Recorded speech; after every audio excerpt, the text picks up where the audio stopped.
পূর্ব বর্ধমান জেলার তথ্য সংস্কৃতি দপ্তরের উদ্যোগে বাংলা মোদের গর্ব প্রদর্শনী শুরু হলো পূর্বস্থলী ১ নম্বর ব্লকের শ্রীরামপুর ইউনাইটেড উচ্চ বিদ্যালয়ের মাঠে শুক্রবার। তার আগে পূর্বস্থলী ১ নম্বর ব্লকের কার্যালয় থেকে মেলার মাঠ পর্যন্ত একটি বর্ণাঢ্য শোভাযাত্রার অনুষ্ঠিত হয়।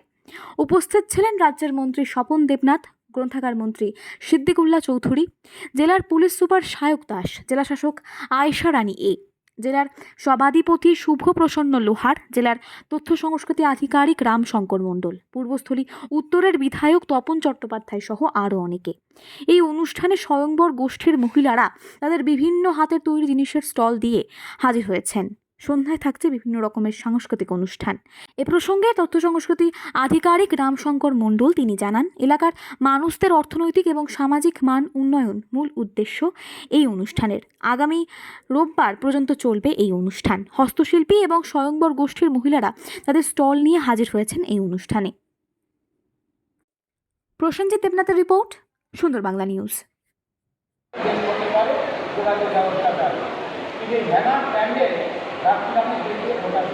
সমুদ্র হাই স্কুল মাঠে বাঁকা রাস্তার ধারে এক আধ টাকা রকের টাকা দিতে পারছে না, বিক্রি করে। তখন আসলে ওখানে বৃষ্টি হয় কিন্তু জল জমে না, তাই সবাই বলবে শিবপুরা সাহেবরা বলবে এই জলটা ওখানে নিয়ে চলে গেল।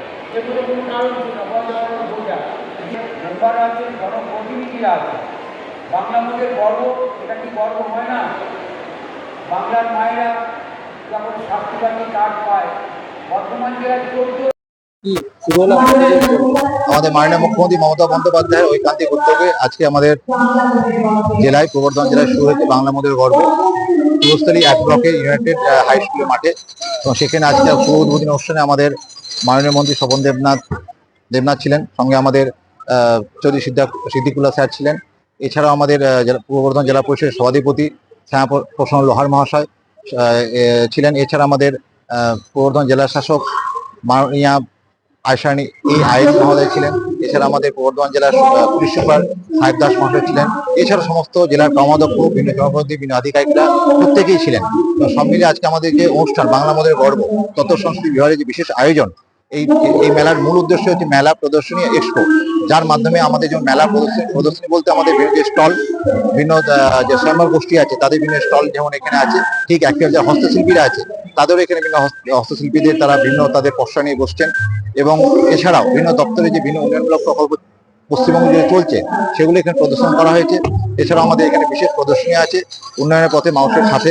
এবং সব মিলিয়ে বলা যেতে পারে সব মিলিয়ে আমাদের যে মূল উদ্দেশ্য, যে এলাকার সামাজিক, আর্থিক ও সাংস্কৃতিক মান উন্নয়ন, এবং সেই উদ্দেশ্যে এই বাংলা মোদের গর্ব। কতগুলো স্টল রয়েছে আজকে আমাদের? সব মিলে 15টি স্টল আছে।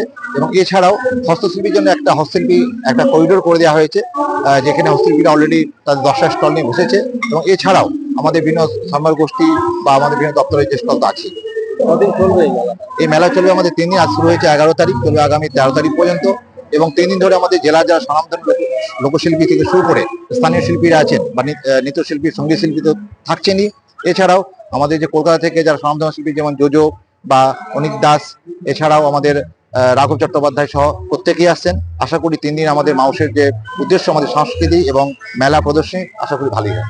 তার আগে একটা র্যালি হলো, শুরুর আগে র্যালি। এই র্যালিতে আপনারা দেখেছেন যে র্যালিতে একটা মানুষের ঢল নেমেছিল, যেটা আমাদের পূর্বস্থলী 1 ব্লকের প্রাঙ্গণ থেকে শুরু করেছিলাম।